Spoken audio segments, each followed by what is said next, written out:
It's a story about a small little Yeli. Yeli is a rat, and this rat, he's out with a small suitcase and a umbrella. And so somebody comes and asks, "Where are you going, Mister Little Yeli Are?" He says, "Oh, I'm going to go to England to see the Queen of Elizabeth." I said, "Oh, but how are you going to go so far? You have to go, you have to go over 7 oceans and go." He said, "Oh, that's easy. I'll take the aeroplane. I'll buy a ticket and go in an aeroplane." I said, "Okay, then on the aeroplane, won't you feel hungry?" "Yeah, but I'll pay a little money and buy some bhajis and vadas and eat it up."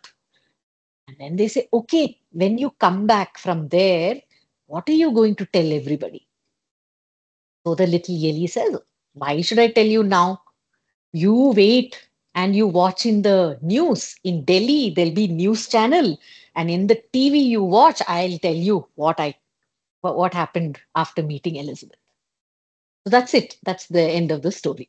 And there's a song also Yeah, that. yeah, I'll do the song. Uh, எலியாரே எலியாரே எங்க போறீங்க, Elizabeth ராணியாக பார்க்க போறீங்க, 7 கடல் தாண்டி நீங்க எப்படி போவீங்க, ஏரோப்ளேன்ல டிக்கெட்ட வாங்கி பறந்து செல்வீங்க, வழியில பசி எடுத்தால் என்ன செய்வீங்க, வழக்கமான பஜ்ஜி வடை வாங்கி கொள்வீங்க, டெல்லியில பேச போற செய்தி என்னங்க, டிவியில பார்த்து நீங்க தெரிந்து கொள்ளுங்க.